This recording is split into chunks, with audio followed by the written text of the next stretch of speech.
کہ عیسائی مذہب اب اپنی اصل حالت میں نہیں ہے۔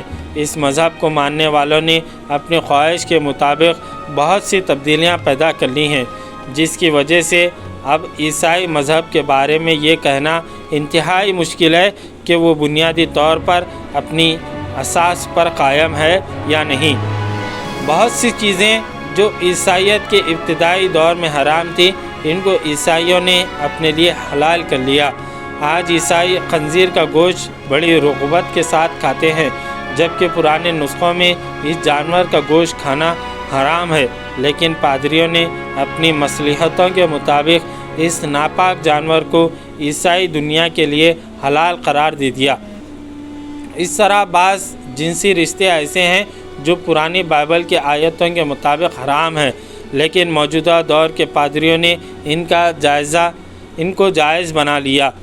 میں نے جب حقیقت جاننے کے لیے کتابوں کا مطالعہ کیا تو یہ بات اچھی طرح سمجھ میں آ گئی کہ عیسائی مذہب اب اپنی اصل بنیادوں پر قائم نہیں ہے، بلکہ وہ مذہب جس کو حضرت عیسیٰ لے کر آئے تھے وہ مفقود ہو چکا ہے، اور اب چند رسمیں ہی رہ گئی ہیں جن کو عیسائیوں نے اپنا مذہب بنا لیا ہے۔ مسلمانوں کے ساتھ رہ کر مجھے مذہب اسلام کو سمجھنے میں بہت مدد ملی۔ مجھے اس بات پر حیرت ہوئی کہ مسلمان حضرت عیسیٰ علیہ السلام کو پیغمبر مانتے ہیں اور ان کی عزت و احترام کو اپنے ایمان کا جز قرار دیتے ہیں۔ میرے لیے یہ بات اور بھی زیادہ عجیب خیز رہی کہ قرآن مجید میں حضرت عیسیٰ علیہ السلام کا ذکر متعدد آیات میں موجود ہے۔ صرف اتنا ہی نہیں بلکہ پاک مریم کو بھی مسلمان انتہائی عزت و احترام سے یاد کرتے ہیں، اور ان کی شان میں گستاخی کرنا کفر مانا جاتا ہے۔ چونکہ مجھے بچپن میں عیسائی پادریوں نے بتایا تھا کہ مسلمان حضرت مسیح اور پاک مریم کی شان میں گستاخی کرتے ہیں، لیکن میرے مسلمان دوستوں نے میرے اس مغالطے کو دور کر دیا، اور میں نے سمجھ لیا کہ عیسائی پادری مسلمانوں کے خلاف نفرت پیدا کرنے کے لیے اس طرح کی باتیں کرتے رہتے ہیں۔ مجھے اچھی طرح یاد ہے کہ بچپن میں میرے عیسائی دوست اکثر مجھ سے کہا کرتے تھے کہ عیسائیوں کے سب سے بڑے دشمن مسلمان ہیں، لیکن کالج میں اپنے مسلمان دوستوں سے گفتگو کرنے کے بعد میں اس نتیجے پر پہنچا کہ عیسائیوں کے سب سے بڑے دوست مسلمان ہیں۔ وجہ یہ ہے کہ یہ دونوں قومیں اہل کتاب ہیں۔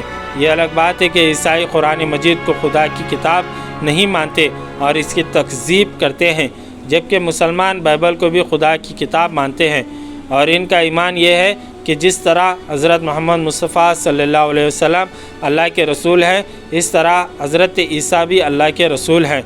بس یہی وہ نقطہ تھا جس نے میری زندگی کے رخ کو موڑ دیا۔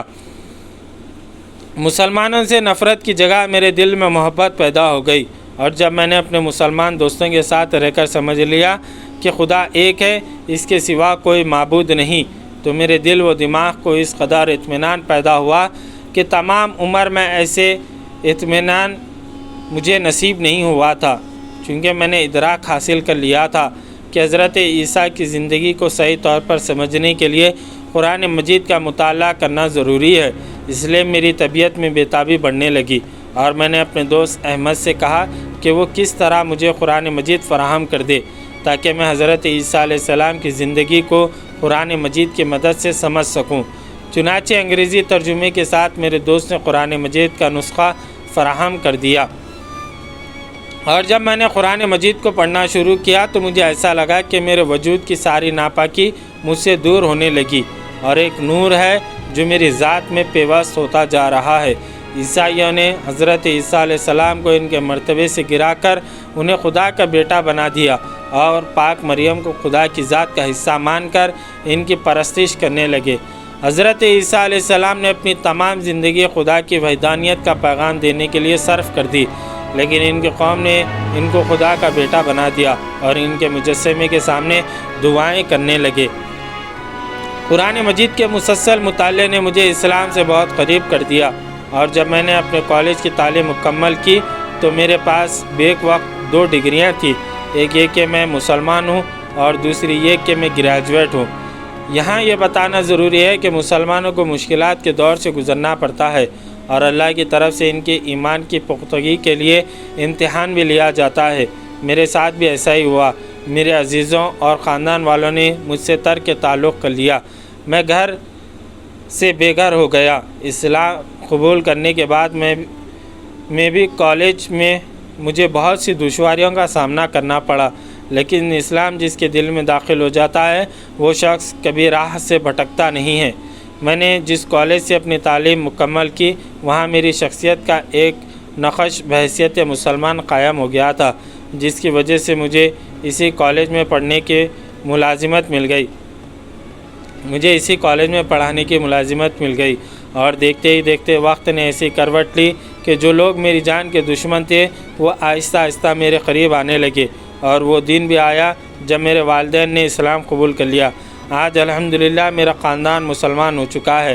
ہم جب اپنی پچھلی زندگی سے ایمان والی زندگی کا مقابلہ کرتے ہیں تو اندازہ ہوتا ہے کہ پہلے ہم اندھیرے میں تھے اور اب اسلام کی روشنی میں زندگی گزار رہے ہیں۔